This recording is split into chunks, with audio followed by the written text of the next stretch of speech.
All right, first talker today, Chris Paget and his Extreme Range RFID. Let's give him a big hand here.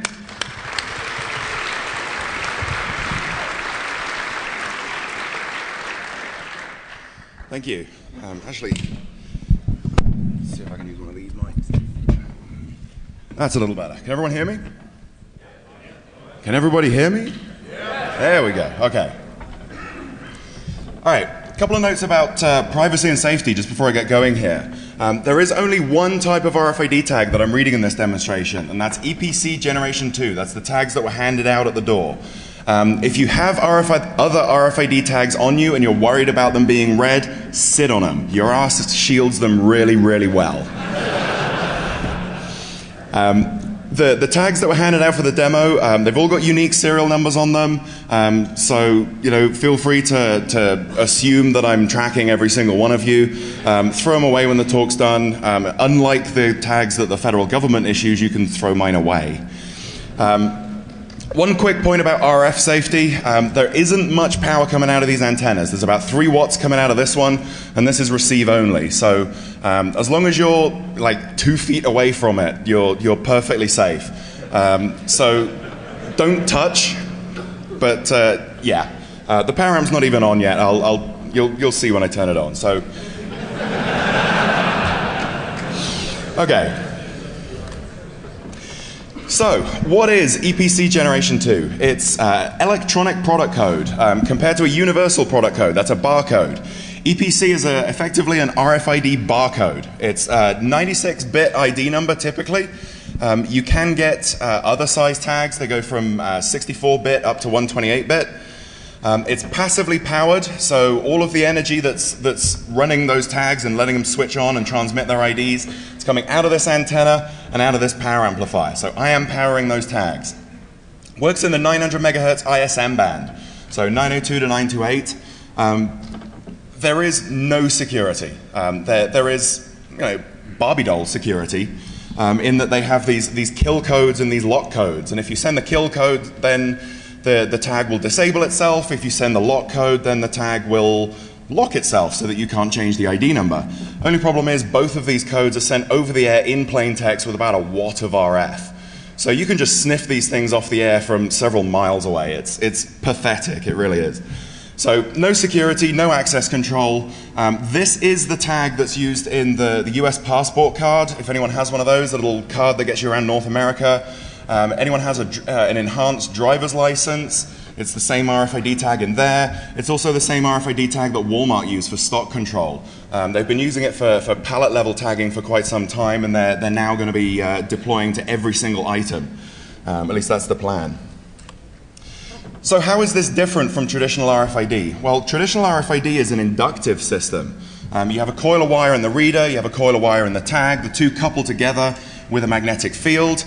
And each side of that gets to modulate that field and transmit data to the other one.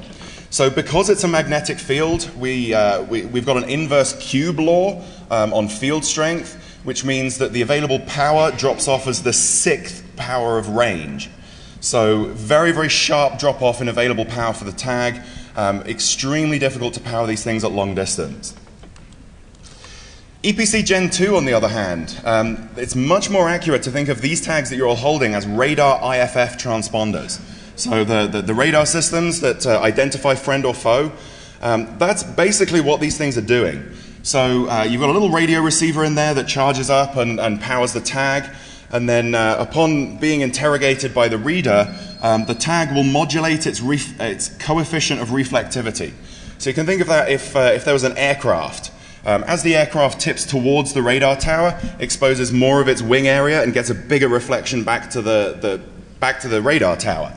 As it tips upright, less surface area exposed, less reflection. That's exactly what these tags are doing electronically. So it is radar. It's a proper backscattering system. Inductive coupling, a lot of the time inductive coupling RFID systems are referred to as backscatter. It's not correct. This is a backscatter system. It's radar. And thank you to whoever's attacking my ninja badge right now. So because we're dealing with radar, we're dealing with radio, and we can use radio techniques and radar techniques to increase our read range. We've got proper electromagnetic waves. We've got a transmission coming out here. It's not an inductive thing, it's not a near field, it's proper radio transmission. So we can treat it as radar, and we can use radar techniques to increase the read range. What does that mean? Well, fundamentally it comes down to this, the radar range equation. There's lots and lots and lots of different forms of the radar range equation. Lots of different ways of substituting out different values for different things that you can and can't control. This is the one that I find most useful. It came from ThingMagic, a company that makes RFID readers, so they should probably know a thing or two about how it works. I'm not going to go into this in too much detail, but the two things that I do want to point out is that the maximum range is derived from two things that we can control and a bunch of things that we can't. The two things that we can control are the gain of the antennas. If we put a smaller antenna, if we put a bigger antenna with higher gain, let's say we get 100 times better gain out of our antenna, we should get 10 times the gain out of our read range, because we get the square root of the antenna gain as read range. Likewise, transmit power. If we go up to 100 times the transmit power, we get the square root of that in read range. So going from 1 watt to 100 watts, you'd expect to get 10 times the read range. A bunch of other stuff we can't control, like frequency. Obviously, lambda is a factor in there. And you know, we have some control over that, a little bit within the band, but not really enough to make much difference. So yeah, a bunch of stuff we can control, a bunch of stuff we can't control. One thing that's really convenient with all of this is to work with ratios against a reference. So if we look at a commercial off-the-shelf Gen 2 reader like this, this puts out 1 watt into 6 dBi of antenna and gets about a 30-foot read range. So if we treat that as our reference and then scale everything from there, in theory, if we went from 1 watt to 100 watts, we should go from 30 feet to 300 feet. And we can work it that way in terms of ratios to our reference value. Now, ultimately, that means that we're working in decibels. How many folks are familiar with the basic mechanics of decibels? Okay, most of you. So I'll skip through this then. The quick version is that it's a decibel is a ratio between two numbers. It's 10 times the base 10 logarithm of them. Decibels are really convenient because you get to add them together in order to multiply values. You can also take a square root by halving it. So if you're working in this logarithmic scale, just the number crunching gets quite a lot easier. Obviously, dBs on their own are dimensionless, so they only really express gain. So if we define one of the things that we're defining, if we define one of the points that we have gain in reference to, we get some useful units out of it. dBm and dBi are the two main ones. dBm is how many decibels of power are you putting out relative to 1 milliwatt. So 10 dBm is 10 milliwatts, 20 dBm is 100 milliwatts, and so on. dBi is gain over an isotropic antenna. So an isotropic antenna is one that radiates equally in every direction. Obviously, these Yagis are very high forward gain, they're very directional, so effectively it focuses all of that RF energy into a narrow beam and effectively produces a stronger signal if you're looking into that beam. So we have gain versus an isotropic antenna, and that's where dBi comes from. It's perfectly valid to add these three things together, even though they look like different units, they're really not. If I've got 10 dBm coming out of my transmitter and I put it through a 20 decibel amplifier and into 15 dB of antenna, I've then got, what's that, 20, 30, 45 dBm coming out of the antenna, or 45 dBm relative to an isotropic radiator at least. So you can add these things together and they're not really different units. So the band that we're operating in, 902 to 928 megahertz ISM band. Industrial, scientific, medical, this is what ISM stands for. And if you're working under these rules, you've got some very tight restrictions. You can only use very low power. 1 watt is, I believe, the limit. You have to make very little utilization, so I think your transmitter can only be on for a maximum 10% duty cycle. You have to hop frequency a couple hundred times a second. Certainly the reader that I've got here hops frequency very, very fast. So it's really tough to comply with ISM rules. But as it turns out, 902 to 928 megahertz is a ham radio band. Ham radio operators don't tend to like it because it's full of all of this ISM crap. There's too much noise. So a lot of ham radio operators will look at it and say, oh, it's not even a ham band because nobody does anything in it. Well, it is a ham band. And in fact, ham radio operators are the primary users of the band. If a ham operator and an ISM operator conflict, it's the ISM operator that has to solve the problem. So by operating under ham radio rules, we get to avoid a lot of the ISM restrictions, and we get to have a little more fun on the way. So let's look at what. So amateur radio licenses, they're pretty easy to get. The URL here is for a training program. You just go up and they'll keep asking you the same questions over and over and over and over and over again until you get them right. And it's the actual questions from the test. So it's no-brainer to pass it. If you actually take the time to figure out things that you don't understand, look them up on Wikipedia, you'll learn a lot out of it. I highly recommend doing it. So once we've done that, we instantly qualify for a 1,500 watt power limit. That's a lot of power. I have an amplifier here that does 600 watts, and this thing scares me so much I haven't even turned it on yet. 1,500 is huge power. The only other restriction specifically for this band is you're only allowed 50 watts if you're within 241 kilometers of White Sands missile testing range.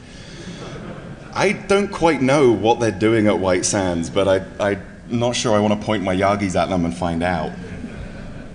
So in general terms, if you're operating under an amateur radio license, you're allowed to transmit an unspecified digital code as long as the specifications of that code are published. So in this case, we've got a digital communication system. There's bits going between the reader and the tag and back and forth. So as long as the URL's there for the standard, you can go look it up, it's all published, means it's fine to transmit at amateur radio power levels. You're not allowed any cryptography. Well, that's not a problem because the tags are so dumb. No limits on antenna, basically as big and bad as you can get, and whatever you're prepared to cart around. The only other real restriction is RF exposure limits. I'm not allowed to fry you guys for some reason I don't quite understand. And then the station has to identify itself every 10 minutes. So you have to Morse code out a call sign every 10 minutes. So let's take a look at a quick look at a commercial Gen 2 reader just to get a benchmark here. So this is a Symbol XR400. This was $250 on eBay. I've talked about this thing before and how it was so cheap because it was broken. It'll do 30-foot read range right out of the box. So you connect it to its standard antenna, all ISM compliant. You'll read these tags from 30 feet away. It's very, very fast frequency hopping. It's so fast that I've yet to find a spectrum analyzer that can keep up with it. You're looking at kind of $100,000 real-time Tektronix gear just to even see the transmission coming out of this. So it's pretty much impossible to just follow the hopping sequence and identify on whatever channel it transmits after the fact, because it jumps around so fast you just can't follow it.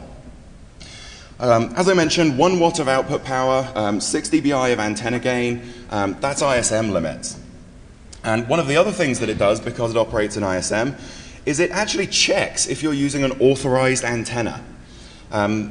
Supposedly this prevents you from abusing the ISM band. Epic fail. So let's just take a quick look at how we can improve on this one. So the first thing that we can do is replace the antenna. The standard antenna is 6 dBi. These Yagis, they give us 13 dBi, so that's a 7 dB improvement. $50 a piece. So for $100 of antenna, we should get a 3.5 decibel increase in read range. Obviously the square root of our 7 dB antenna gain. 3.5 dB works out to a factor of 2.25, which in this case gives you 67.5 feet. And as I mentioned, we have to defeat the antenna protection first, so let's take a quick look at that.